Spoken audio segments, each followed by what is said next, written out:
Settlers Creek outside, Witness in Court, Tycoon Target following the fave, and 3 lengths behind them Steel Spur.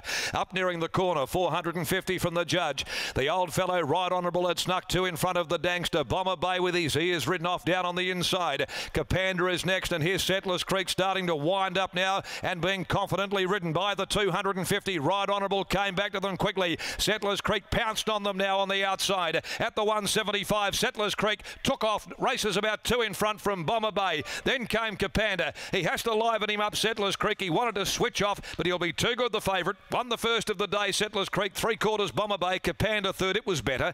And then Tycoon Target running on outside the Dangster.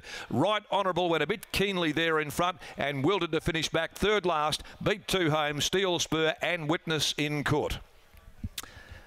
Settlers Creek $180, $1.10. Troy Turner takes out race 1 from Bomber Bay, 160, and Capanda 210. The Dangster holds 4th ahead in front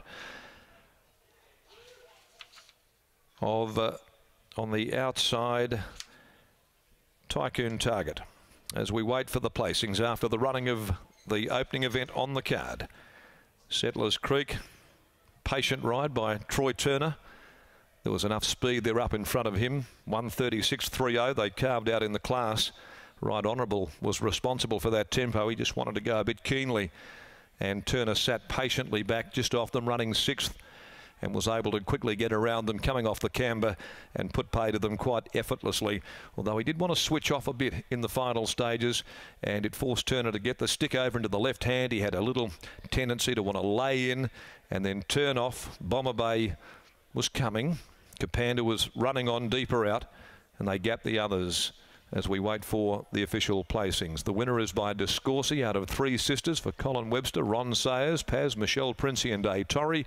Troy Turner, the winning rider for Colin Webster. Bomber Bay is by Oratorio from Bantry Bay. Ben Pearce, Joe as a party combining. For Ben Pearce, G. Nelson, G. Smith and S. Orican is D. Greaves. Also the Can See Me Syndicate. And Capanda by McFlirt from Oleander for Kim and Sue Sears, and Lex and Shirley Piper. Jared Noski aboard for trainer Kayla Farrell. 3/4, 1 length margins. Sectional is 35.83 and the numbers are 2, 4, 5, 8. The Dangster grabbed 4th in front of Tycoon Target just. So those are the details after the running of the opening event. Race number 2 on the card is the Bennett & Co Maiden for 3-year-olds over 1,500 metres. Number 7, One Word Review, a late scratching.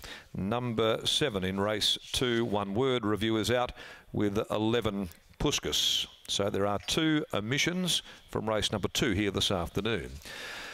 Well, punters off to a good start. Always the best way to commence the program, with a favourite getting home fairly convincingly. Here's Adam McGrath downstairs in the winner's enclosure, and with him is Ascot-based trainer Colin Webster. We spoke to you pre-race and just mentioned that Settlers Creek has come back in the best order so far, and we've now seen 2 wins from the 3 runs this campaign.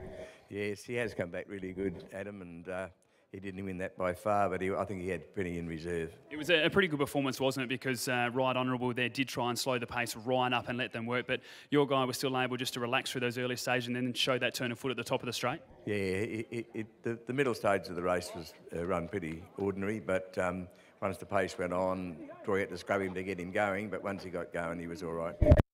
Horse as well, didn't he? Darren mentioned there that even when he hit the front, just decided to switch off, so there was still a little bit left in the tank. Yeah, he does switch off a bit when he hits the front, so that's the trait that he has. The 1,600 metres ideal, but you still like to get this horse to that 1,800 around that 16 to 18 bracket? Yeah, 16, 18 I think are the best distances for him, Adam. Now we know when you come back to Ascot you do start firing. Proper antes in this weekend. How's that horse going to return?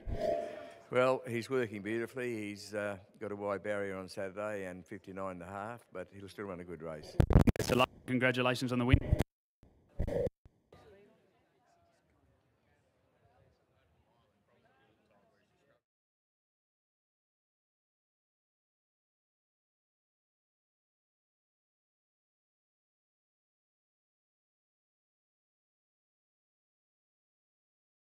Now, Troy Turner. Troy, as I mentioned to Colin there, when you're on a good horse, that's what you want to do. Just rock up and get the job done. Yeah, that's right. He wanted to switch up pretty late bad. When I hit him, he sort of turned it up a bit and then sort of go back hands nails, and then he managed to put him away good at the end. How did you find the race around that backstage? It looked as though Brad Parnham really slowed them up, and your guy just wanted to go a little bit quicker. Yeah, he was a little bit fresh going into it, and he travelled strong.